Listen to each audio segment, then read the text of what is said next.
with us. They all will stand and they'll speak not just from their own personal interactions with Philip, but on behalf of the many sectors of our city that were significantly impacted by a man that we love dearly. We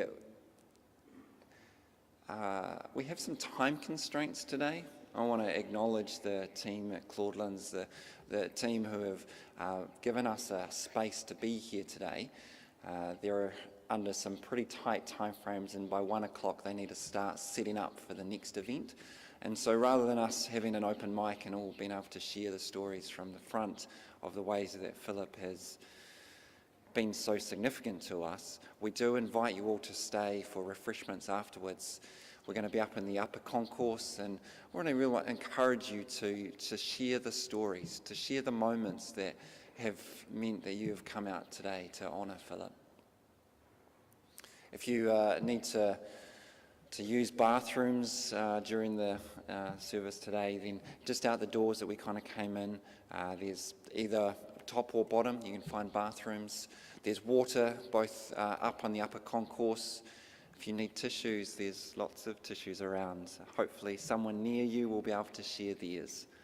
In the event of an actual emergency where we've got to get out of the building, the gathering place for us is on the grass, just that side of the building, but our lovely ushers will assist us and kind of get...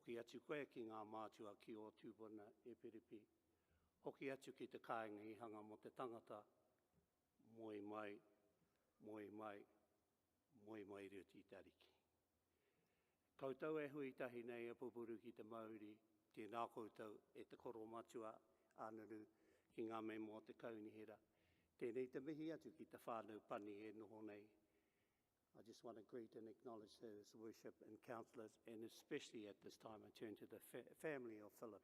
It is my pleasure to greet you on this occasion as we remember the wonderful work of Piripi Philip this morning. I acknowledge you once, I acknowledge you twice, I acknowledge you 3 times.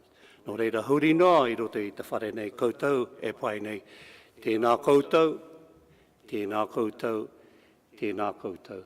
May I conclude with a short himene from the group here. Tēnā koutou.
Ahakoa ko toa te rā I tēnei wā I rungi a Piripi apopo ka maranga anō ka anga whakamua e tō tātou nei tāne o kirikiri roa.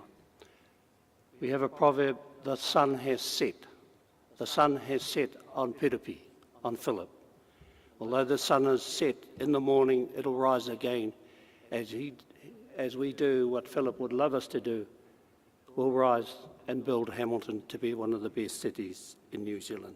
Tēnā koutou, tēnā koutou, tēnā koutou, ka heke.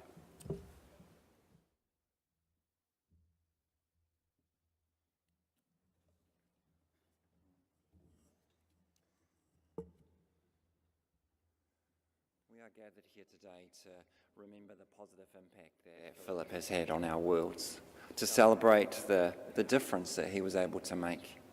He was an amazing man that gave joy to everyone who interacted with him. I was in the stairwell at work last week talking with a colleague, and she said every time she thought of Philip, she couldn't help but smile. He had a way of doing that to us. He always made people feel valued.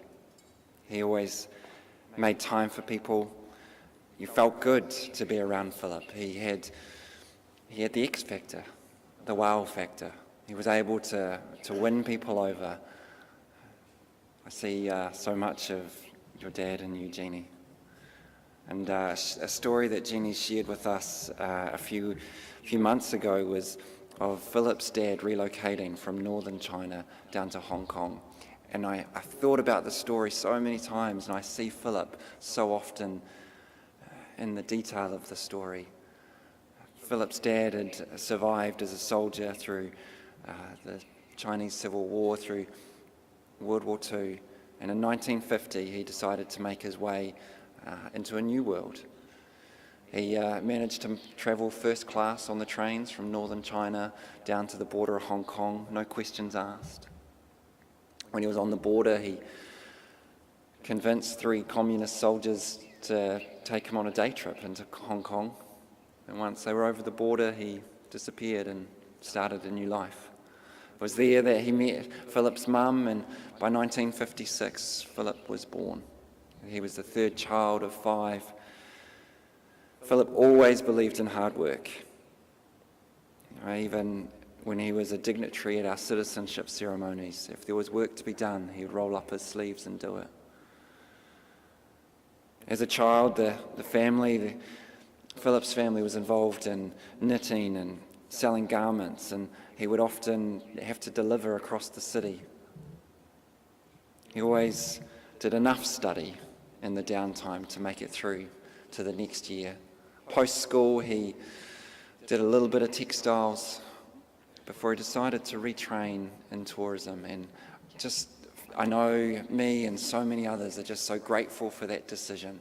It was in the 1-year tourism course that he met Alice, that he met lifelong friends who ultimately had a hand in him coming to Hamilton.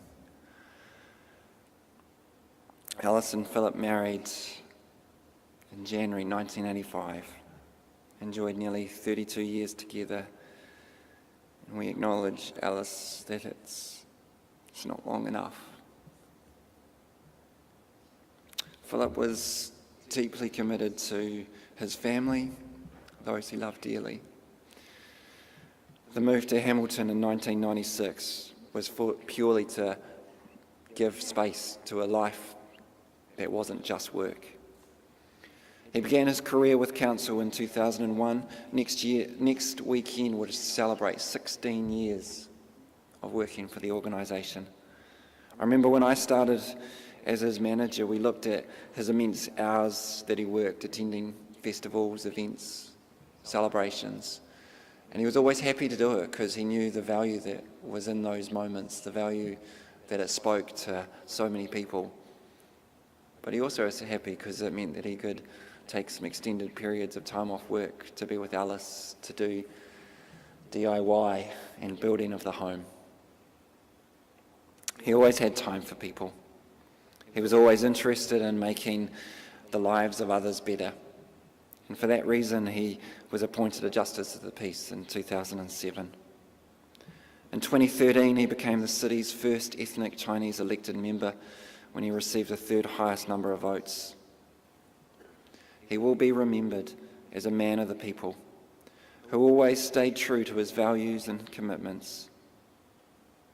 Philip has made a significant contribution to our lives individually, as wider community, and as the city as a whole. Philip, we remember who you were and what you have done for us. And collectively, we say thank you. I'd love to invite the Hamilton Mandarin Church Choir to come to stage and perform a piece entitled, I Know Who Holds Tomorrow. If you guys could come, it'd be greatly appreciated. The choir knows that the Lord is in control of all stages of our life, and has Philip.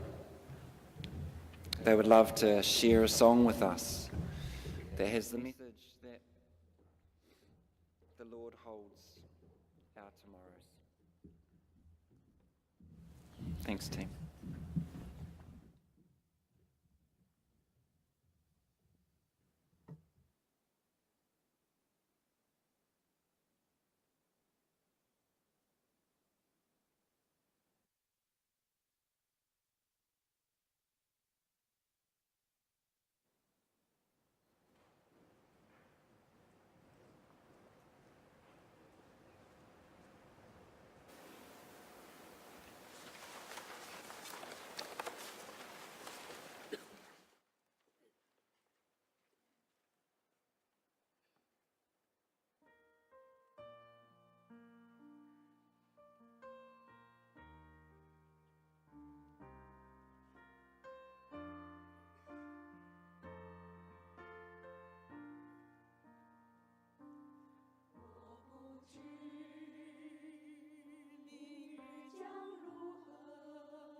Thank you.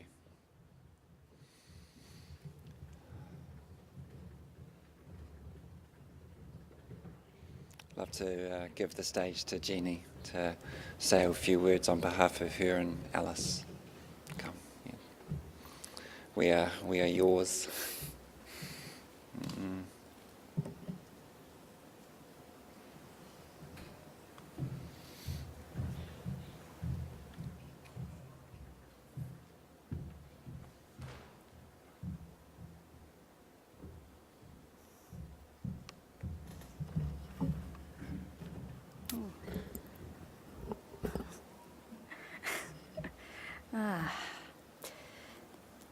Thank you all for being here this morning to say farewell to Dad.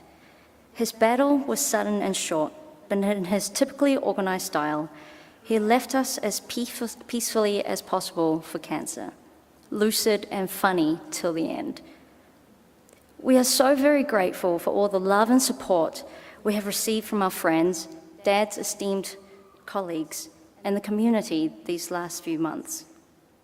Actually, a few of you have very sweetly thanked us for sharing Dad with Hamilton all these years. Truthfully though, I don't think Mum and I fully realised just how generous we've been until now. Dad loved this city, and he genuinely wanted to help her people, to help us all come together and to love this place we call home as much as he did. Most of you know the kind of man he was at work, dedicated and persistent, always giving 110% in everything he set his mind to. Well, today, I get the great honour of telling you what he was like at home, giving 150% as a father and at least 200% as a husband. Seriously, he could do everything. But as the expression goes, behind every great man, there's a great woman. Because Mum was so good at keeping the household, the finances, and, well, me in order, Dad was able to run wild through all the events of Hamilton and hammer away at every piece of 2x4 he could get his hands on. And I guess here would be a good segue into story time. So let's start with how Dad got Mum. As it turns out, my old man had game. Mum and Dad met during their tourism course in 1979. In Hong Kong, the majority of people take public transport to get anywhere, and both Mum and Dad used to take the bus to get to school. But the two of them lived on different islands. So when they started to get to know each other, Dad would get up extra early in the morning to especially take a bus from his house to a bus stop where he knew Mum's bus route would go past.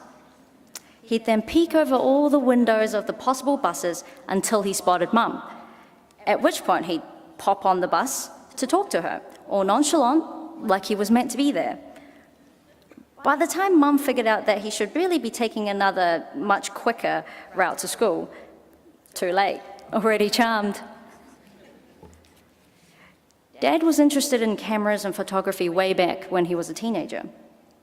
Just as he enjoyed using his camera at the events he attended, you betcha he used his skills to woo Mum. Making sure he had his totally in-fashion, soft-focus lens filter on the camera, he would take Mum all over the parks and scenic spots of Hong Kong to practice his portrait-taking skills, with Mum as his perfect subject. So smooth. As a result, we now have albums full of soft-focus photos of the two of them in the cupboard. I scanned a few for your viewing pleasure. See if you can spot them on the slideshow. Enjoy. As some of you have also experienced, uprooting a family completely and immigrating to New Zealand is a monumental and difficult decision. With language and cultural barriers, finding stable work during the first few years was definitely a lot of trial and error for Dad. From being a real estate agent to owning a fish and chip shop and to becoming a translator before he finally landed his position in the council. But through it all, he held on to an infallible belief that as long as we were willing to make some sacrifices, and that if we truly wanted to integrate, to be real Kiwis, we would make it. And boy, did he get into it. For the first time in his life, he had a garage and a garden with a barbecue to play with. We were fortunate enough to have had the best neighbours with our first home.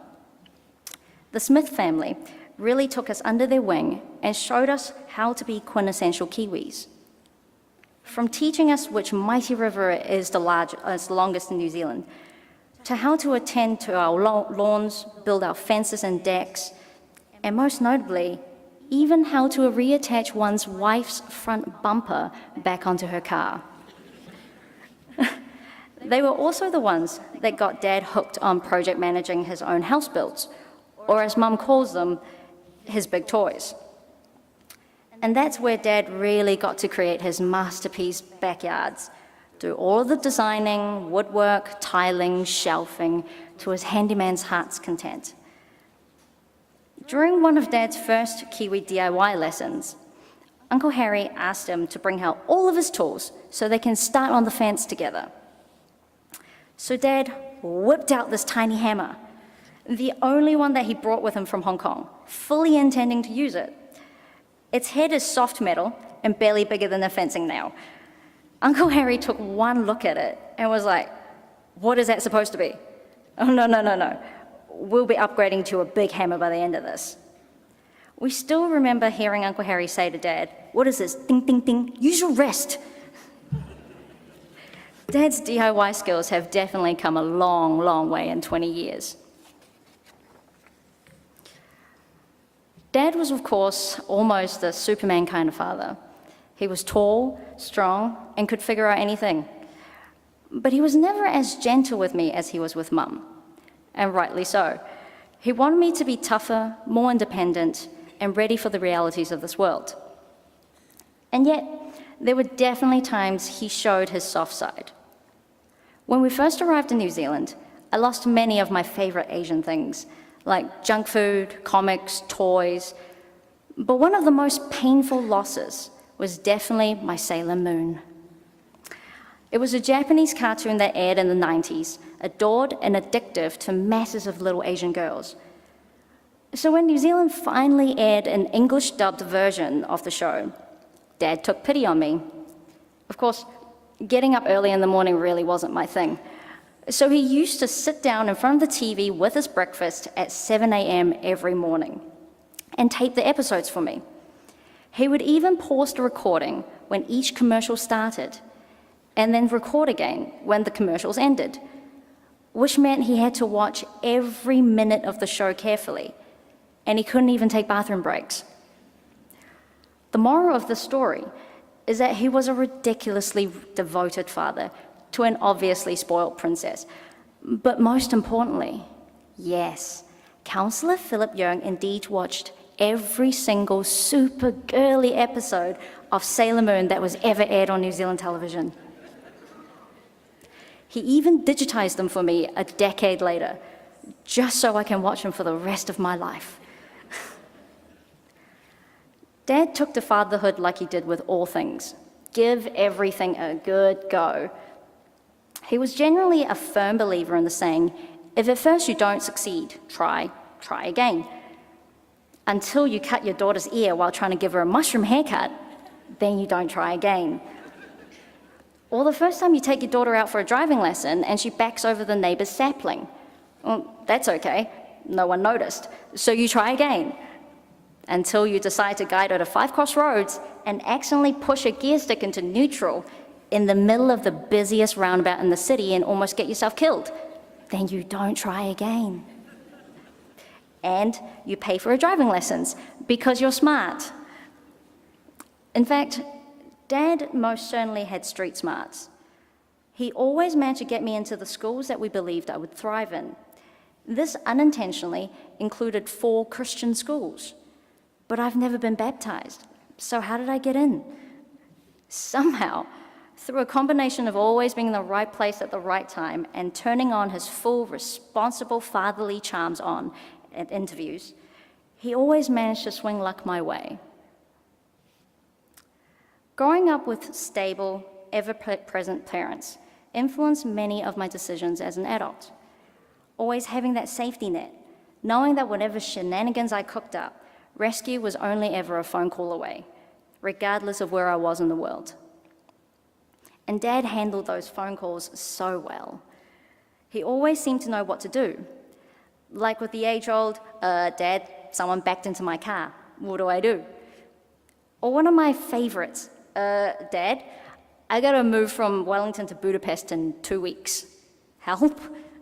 That little shocker meant he had to do a 15-hour round trip down to Wellington to bring up all my furniture to Hamilton in 1 day. I'll be honest, realizing that from now on I have to deal with all these kinds of things myself is a little daunting. But he really was the best dad and role model a girl could hope for. And I know he's left me with all the tools and lessons I need to live a happy and fulfilling life as he did. The house is quiet without him, and we seem to be late a lot more without him telling us to move it at all the right times. We miss him deeply, but his memory, sense of humor, warmth, and strength will live on in all of us, always. P.S.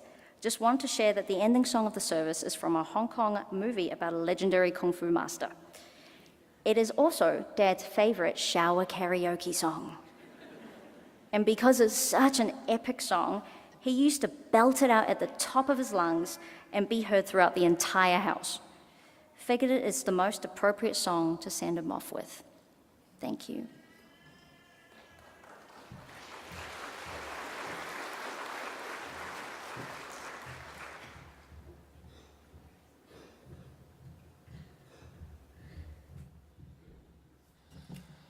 That's awesome.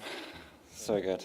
I'd love to invite our Deputy Mayor, Martin, to come and speak on behalf of our council and the city. So, thank you, Councillor.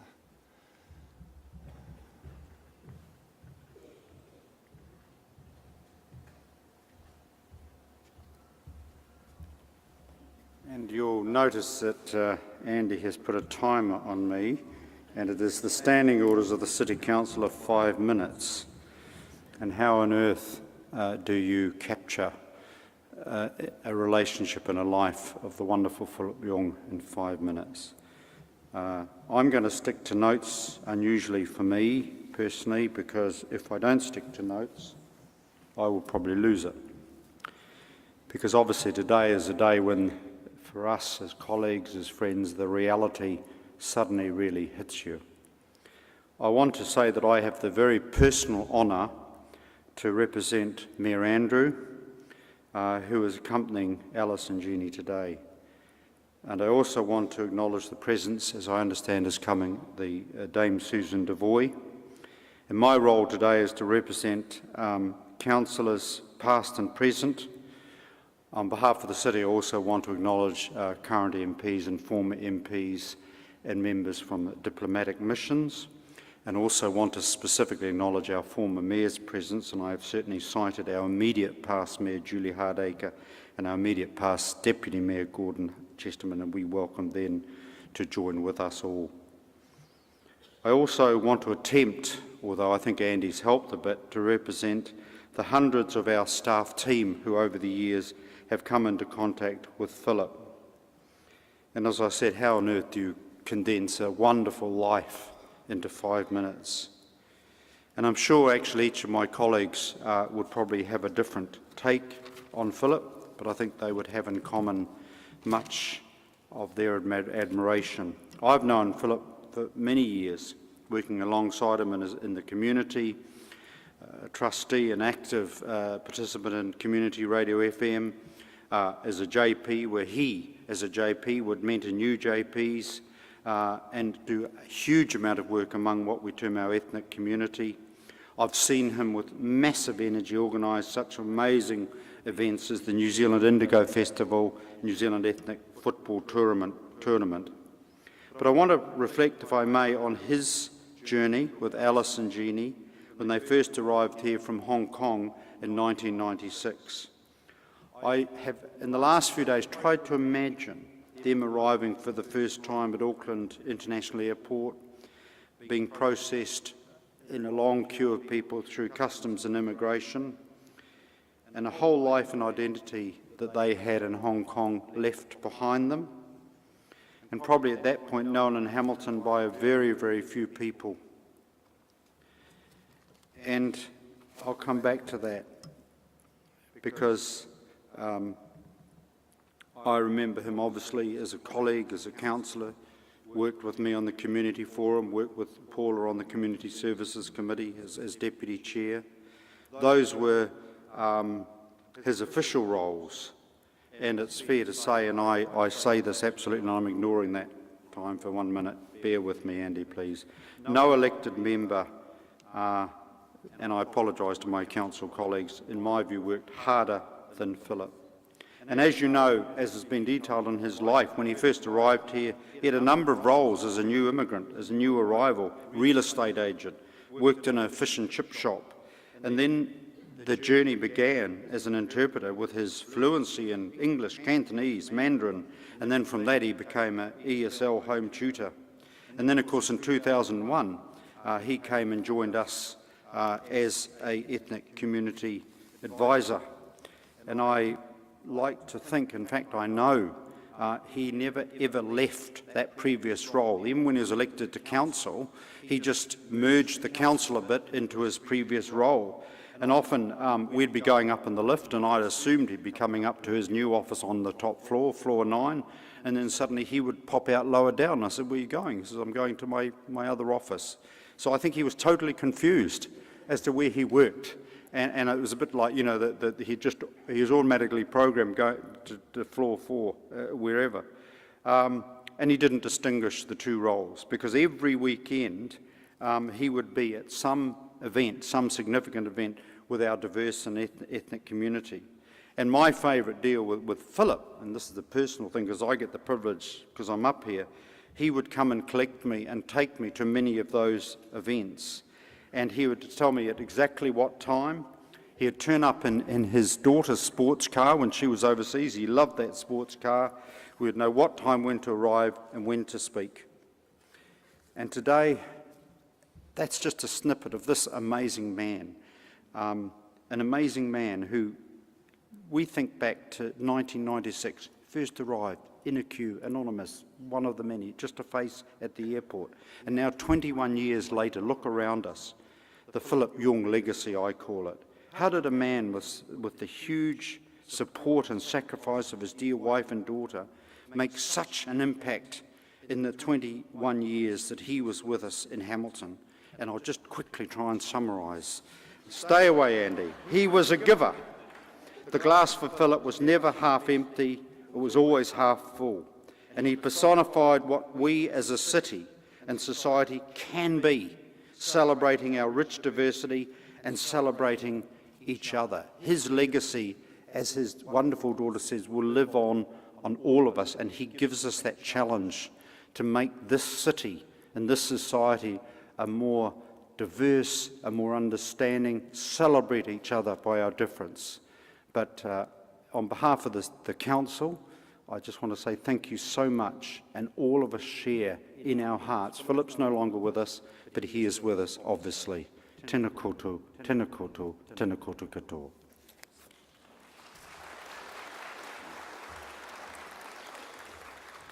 Thank you, Councillor. Very good. I'd love to invite the Honourable David to come and speak as part of our central government partners.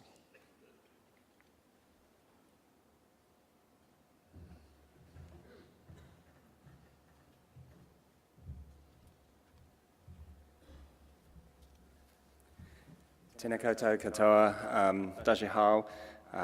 We all know now that the rules are that you only have 5 minutes and the countdown's on, so I'd just like to echo a lot of what has been said today, but first of all to acknowledge Alice and Jenny. Your family has given so much to the city, and you can be so proud of your father and your husband.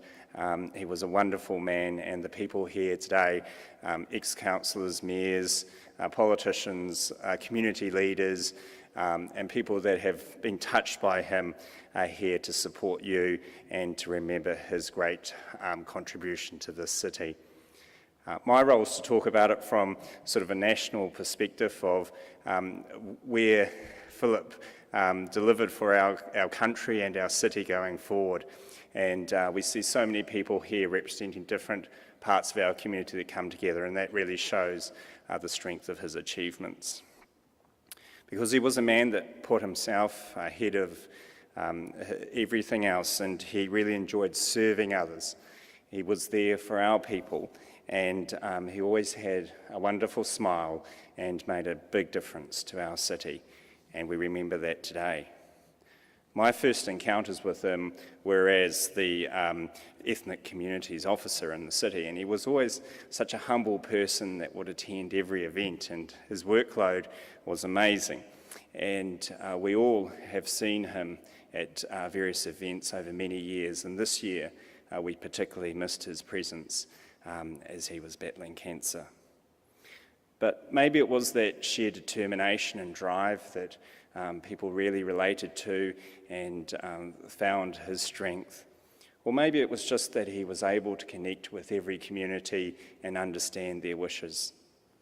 But I think it was actually his gentle, personal nature where he was there and really loved the people of Hamilton. And he had a vision for this city and made that happen. He embodied all the qualities of a leader. He was committed, he was compassionate, and he was selfless in his contribution. Everybody could rely on him as a representative in our community. He was so friendly and smiling and always there and always happy, and took pride in his work and wanted to be measured by being seen as what he did, not by what he said. Philip helped us learn about ourselves and about our community.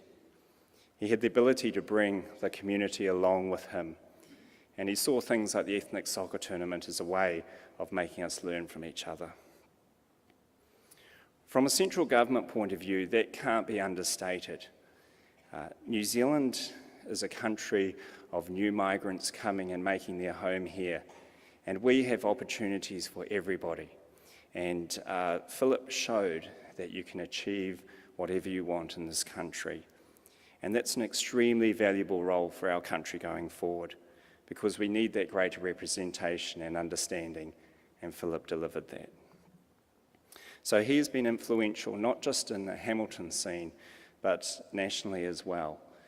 As being the first ethnic Chinese member of our council, that is a really important leadership role throughout our country, and we thank him for that service and leadership. There is a Chinese proverb that says, "Jian ren bo zhong, ho ren shu." Each generation will reap what the former generation has sown. Philip truly bridged that gap between government and our people. He was there to actually show what a vibrant and diverse city could become. And the harmonious nature that we see in Hamilton today is a huge part and tribute to his work and success. That's the legacy that he will leave for our city going forward. Future generations will reap the rewards of his work. Philip had a strong sense of style as well. He was always dressed immaculately and came along to events in his blazer and black dress short, trousers, and was always part of the style of any event and spoke with such enthusiasm and reinforced the value of a community. And it's the first face many Hamiltonians would have seen when they came to the city was Philip Yeung. I want to also pay special tribute to Alice and Jenny. Tim McIndoe, who my colleague can't be here today as well, wanted to also pass on his regards to you both and to everybody here. When we look at the events he turned up to, he's so proud to have you there, Jenny, taking photos and just enjoying it and getting involved. And Alice, you were both a partnership together at many events, and a memory everybody will share will be seeing you two both smiling at the front row at some event, and that shows your true dedication and his service to the city. So thank you to you both for that. Coming to New Zealand from Hong Kong, Philip knew the struggles of a new migrant, and he overcame these and showed leadership in our city. That's a hugely influential role for going forward. He showed we can all work together and achieve more. He proved himself to be an extraordinary servant of Hamilton, and his role for future generations to come will be remembered by all here gathered today. We were lucky to be part of that man and his time as a gentle, kind, happy and committed leader and friend that left his mark on our city and our country. Thank you, Alice and Jenny.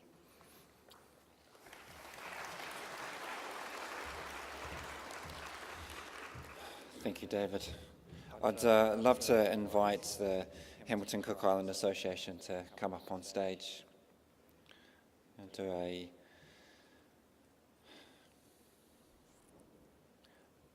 quick presentation in sense of both the Cook Island National Anthem and Kia Rana.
That's awesome. Thank you. We know Philip loved you guys lots and loved so many of us so generously.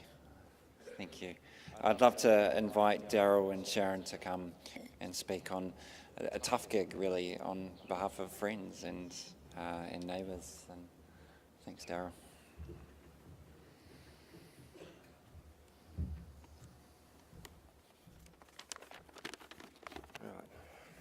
Good morning all. It's quite a privilege to have been asked to speak on behalf of Jenny and Alice and Philip on this occasion when we celebrate his life. I first met Philip some 21 years ago. Obviously it's been said that he immigrated with the family to New Zealand. They moved in next door to my parents. My father had immigrated to New Zealand himself, and the two of them struck off quite a friendship. And as has been alluded to, he spent a lot of time over the fence with his hammer mowing lawns, and it wasn't until I actually spoke to this gentleman that I established that, or understood where he'd come from and the things that I took for granted, the mowing of a lawn, the building of a fence, the firing of a barbecue, that I realised that the significant changes that he had made and what he'd given up to come here, but what he wanted to achieve when he was here. His determination to embrace the Kiwi lifestyle was infectious, and it was quite humbling to see the way in which he undertook things that I found quite simple and quite easy in my life that he had never seen or done before. And it wasn't long before his garage became full of power tools, lights, you name it, he bought it just so that he could contribute and do the things that he wanted to do. And as we moved on, he went from mowing a small patch of lawn to developing beautiful houses across the city, to building fantastic fences, to making immaculate lawns, something he was very proud of, a home for his family to live in. It was very interesting that shortly after, within a year of them moving in to our neighbourhood, that my parents moved out. But that relationship was so strong that we have developed into a great extended family, I guess, such that my children refer to Alice and Jenny as their uncle and their aunt, a title that Jenny infers upon my wife and I. We greatly admire Philip for what he's done. It's been alluded to that he came from Hong Kong to New Zealand, and there were some struggles. It's been mentioned he had difficulty finding work. He had to buy his own business to ensure that he could provide for his family. He went into real estate, like a lot of people, and then got out of it. But his move to the ethnic coordinator role was what saw him really start his career. He absolutely loved it. He committed to it. The time and energy he put in was relentless. I remember when he told me he was going to apply for councillor, I sort of looked at him and was like, why? Why do you want to be a councillor? And this was his way of advancing what he had done in that ethnic role. He could see the opportunity to advance what he had done and improve a lot for the ethnic community. It was a significant, I think, move when I look at the number of us, and I'll talk about me with this, that don't necessarily contribute to our community anywhere near as much as this Chinese immigrant did, who had arrived as our neighbour some 20 years before. Everything Philip did, he excelled at. He became part of our family. He made time for everything. He turned up to my children's birthdays, to their events, to their dance events, to their sporting events, to whatever we were doing. But he always made the time, or always would say, I've got to be somewhere else, whether it be at a civic event, whether it be something for his family or whatever he was doing or what he had planned. I mean, the ceremony today certainly is here to honour Philip, and it's certainly something he deserves, but he's a very humble man and not something that I think he would take lightly. I'm sure that looking down on us, he's very proud of it, but if you tried to acknowledge the work that he had done, he would arguably fob us off or divert the attention away from himself to something else. He always wanted to fit in. He always tried best. He put himself out into the community to be one of us. He liked nothing better than to turn up at home with the barbecue on and have a quiet beer, and if Ella wasn't looking, sneak a sneaky second. Away from the public eye, Philip always made time for his family, and it's attributable to him, to the effort that he put in, such that his family have done so well, his daughter has achieved so well through his efforts, but he was able to give so much in such a short time. I recall I started a demolition project at home earlier this year, Philip, first through the door, first through the gate, swinging his hammer ready to go, but I've got to go at 2:30 because I've got a civic event to attend. He just gave his time willingly. When we first heard of his illness, there was nothing to indicate, nothing that I saw. I was speaking to him 2 weeks before. He was still working for the community, still working hard, and the only thing that slowed him down was his illness. Looking back at a shy, unassuming man who moved in next door some 21 years ago, it's an absolute credit and a testament to Philip's compassion and his determination to make a difference to our community and to our city, a true Hamiltonian. Today, Hamilton has lost a great champion. We have lost a wonderful friend and a great member of our family. Thank you.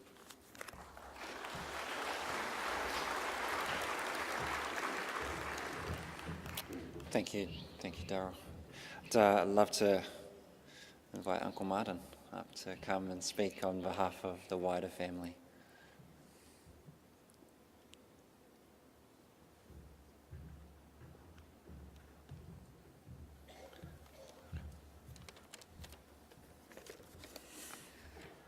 I have the privilege to get to know Philip, Alice, and Ginny back in 1999 when I first came to New Zealand. They were our first family friend, and yes, I can still remember when I first came to the Hamilton Central Shopping Center, where they have a fish and chips shop, and I like their fish and chips. It's great. And Philip, even so enthusiastic that he took us to his kitchen, showed us the quality oil and the fish they use to fry the delicious meal. I'm really impressed. And well, their warmth and welcoming attitude really drew us to their family. And they are so helpful and always eager to help, to give us support. I can remember once when we have friends coming over from Hong Kong, we don't have time to be with them, and Philip even offered to be a tourist guide for our visitors from Hong Kong. It really touched me. Yes, our relationship just go on from that time, and we have a lot of fun together. Whenever we have gatherings among families from Hong Kong, he always brings something good, yummy to share with us. Sometimes really special, sometimes delicious. And he is one of the best karaoke singers among us.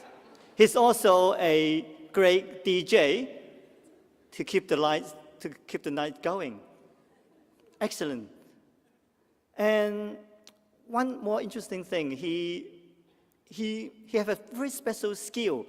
He can use a rubber band to shoot flies, really accurate. He showed off to my son, and my son trying to taught my son how to pick up his skill and do it the same. Excellent. We share a lot of fun time together. He's a great man, and I'm sure we will miss him a lot. It's very hard to say goodbye, and I know we don't want to, but we have to accept this reality. Within the limited time he had, he lived to the fullest and touched so many people's lives so positively. There's a lot we can learn from him. I hope we'll meet him again in heaven.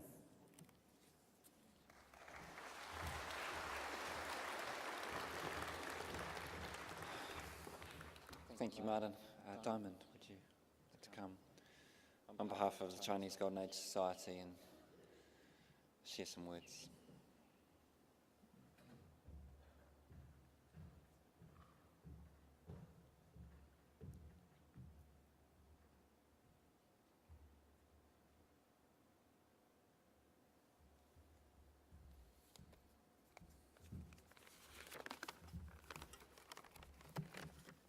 I, on behalf of Hamilton Chinese Golden Age Society, express our sorrowful mourning to our beloved friend, Philip Yeung. When we first heard his passing, we really could hardly believe it would be true. We all fell in deep sorrow. Lots of our members expressed their condolences in our WeChat circle. All what they said are from the bottom of their hearts. Here I selected two. A lady aged over 80 said, now I speak Chinese, 今闻菲利普杨不幸病逝，深表沉痛的哀悼，对其亲属表示亲切慰问。杨先生是晚晴的恩人，为晚晴做出了非凡的贡献，我们永远记得他。杨先生在重病中仍然牵挂着晚晴，我们探望他时，他用微弱的声音询问：“晚晴选举了吗？会长是谁？现在的经济状况如何？”当他得知一切都好时，他开心地笑了，并连连地说：“我放心了，我放心了。”杨先生，我们再也牵不到你热情温暖的双手了，再也看不到您总是亲切微笑的脸，让我们悲痛欲绝。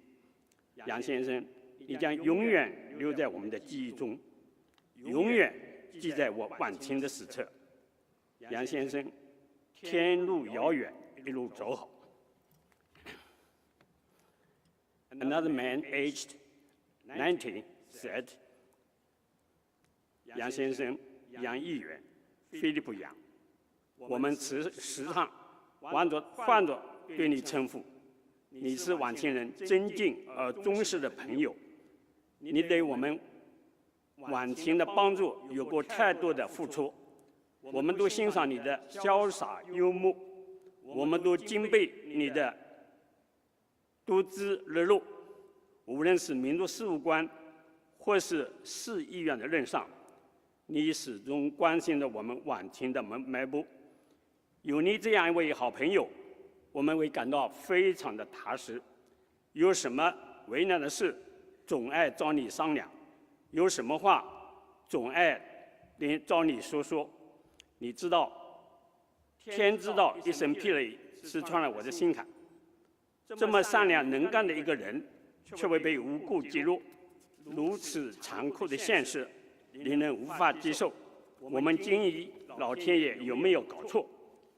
可是你却是走了，走得如此匆忙，如此急促。为什么世界如此之大，却留不住我们的好朋友菲利普杨？为什么科技如此发达，令你为天犯俗？我们怅然若失，我们不知所措。哈密尔顿河水在湾，我们痛哭失声，捶胸顿足。远行的老朋友，你一路走好。再回头再看看我们吧，晚晴活动中心大门口有这么多你关心的老人，在含泪远眺，在伤感中沉默。菲利普杨 ，our beloved friend, will remember you forever.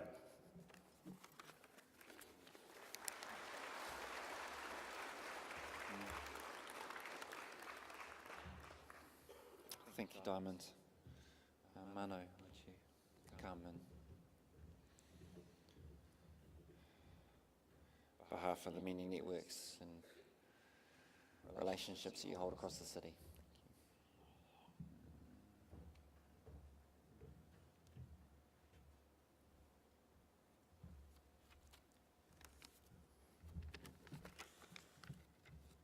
My deepest sympathies to Alice and Janine. Kia ora. Good morning. My name is Manoharan. I'm here to speak on behalf of United Nations Association Waikato Branch. Philip, I was one of the panel members to select Philip for the job at City Council as ethnic coordinator. That was about 15 or 16 years ago. And the other panel members are seated somewhere here. Philip came for the interview with 3 other applicants were there, and we selected Philip as a suitable person. And Philip had a big task of organizing the Indigo Festival soon after he was selected.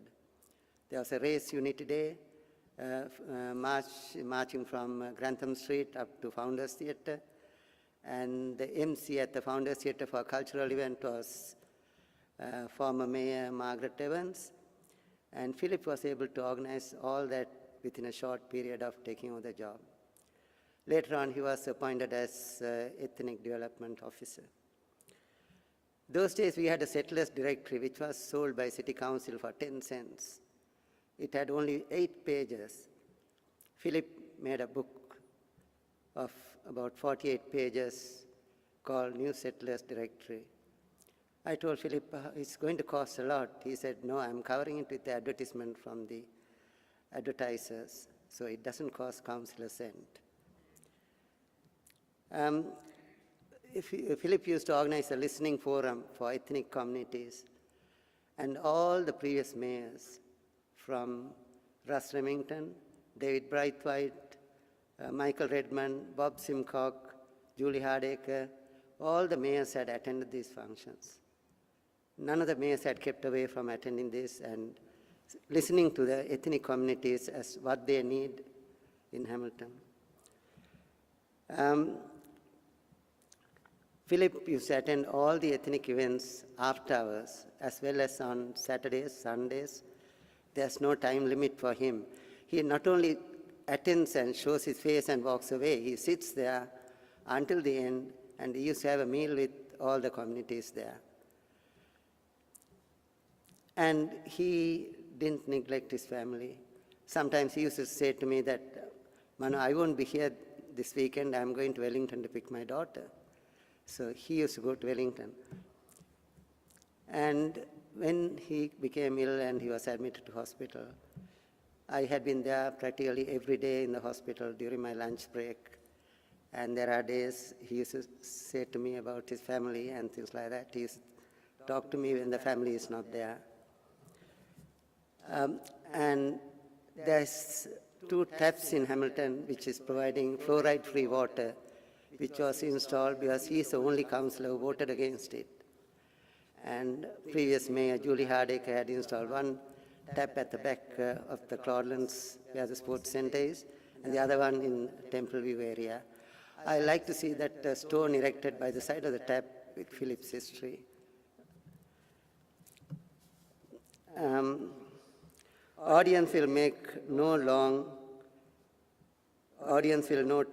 not long remember what I say here, but it can never forget what my dear Philip did for the community in Hamilton. Thank you.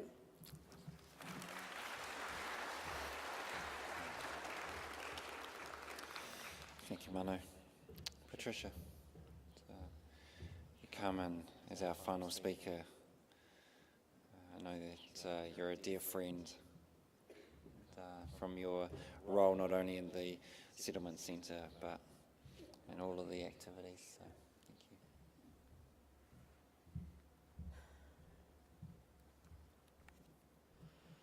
Kia ora, everyone. Hola, Jenny Alice. It's a privilege to be here talking to you. Sorry about my voice. I met Philip in 2006 when I was doing a work placement course at the Settlement Center. He was one of the guest speakers then, and he really touched me.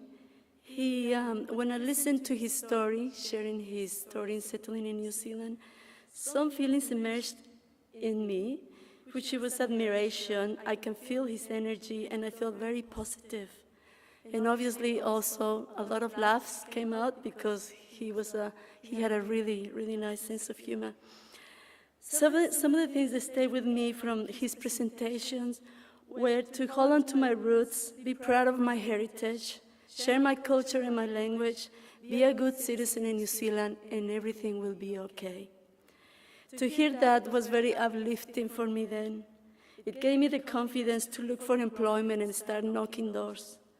As you may know, I didn't have to knock too far, as when I finished the course, I started working at the Settlement Center. I was trying to understand then what Philip's role was at the council, but it became clear to me after I started working at the center, and that's when I learned into how much input he put into the interpreting services in 1999, and then to help establish the Hamilton Multicultural Services Trust in 2001 with the support of many other organizations. I started to see Philip more often at the center, as he would come to the meetings and gatherings at least 2 or 3 times a week. He used to say that that was his other office. He would meet with many stakeholders, government agencies, service providers, and many ethnic community representatives there. He was great at communicating and always took notes to pass on to council. He will walk from council to the center and back, always timing himself and always trying to make a new record. Patricia, I did certain minutes, 15 minutes. Tomorrow I'm gonna do 12. Philip always had a friendly manner, would give you a hand or two if you need it. He was a gentle and thoughtful man. He would treat everyone as equal and with respect, no matter what position, background, or ethnicity. He was humble and honest, with a caring heart, always thinking of others. He could relate to people easily, as he was a very good listener. He had a very compassionate heart. Another of his I was honored to have worked with Philip in many community events and projects.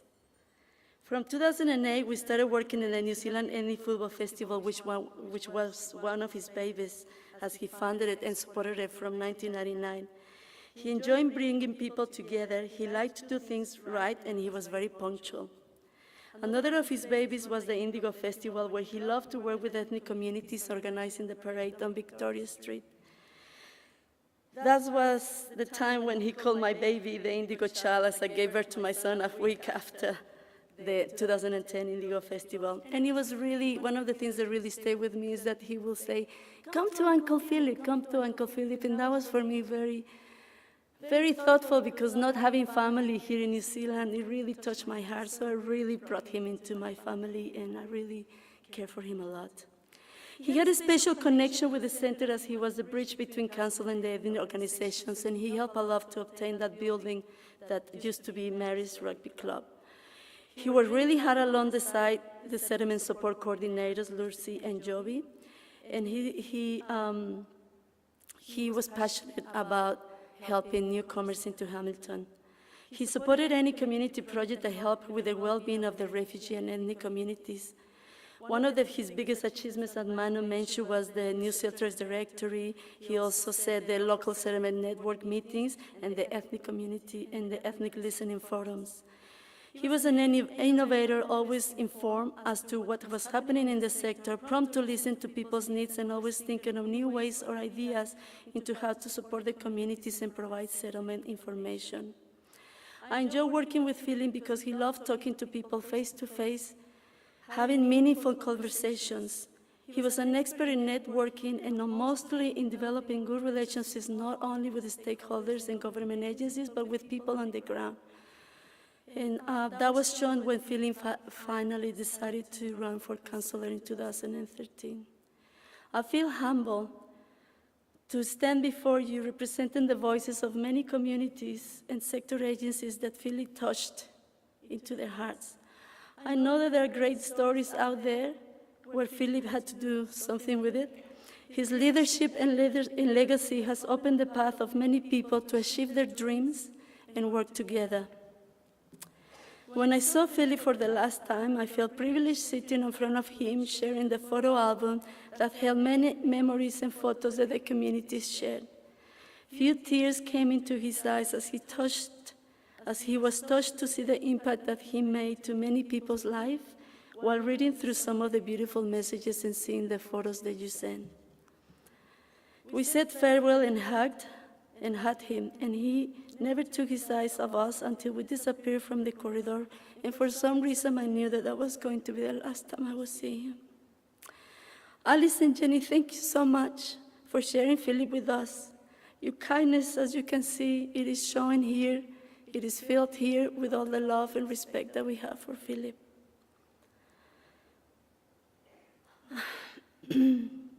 Philip, you will always be in our hearts.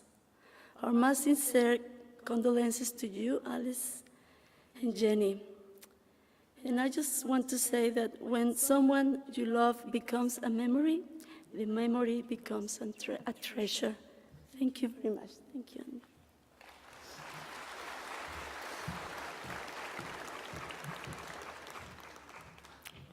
Thanks, Patricia. We're going to just have a final performance from one of Philip's favourite artists with one of his favourite pieces of music. Yeung couldn't be with us today, but he's filmed and is going to play two pieces. One is Philip's favourite, and the other is a piece that was written by Yeung's granddad. So please enjoy.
thank you for being able to come this morning. Thank you for taking the time to mark this moment. Encourage us all to stick around. There's going to be refreshments up in the top concourse, and gather with others and share stories and remember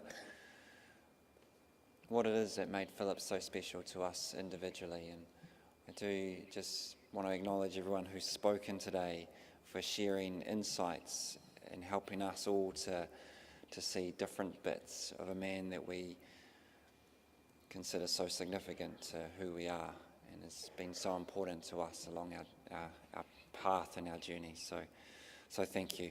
Tame, would you be able to come and please close the formal part and bless the food. And then I'm going to invite, once Tame's finished, everyone to stand, and Alice and Jeannie will come, and they'll exit first to Philip's favourite shower song, and then we'll all be able to go out and gather as well. Kia ora.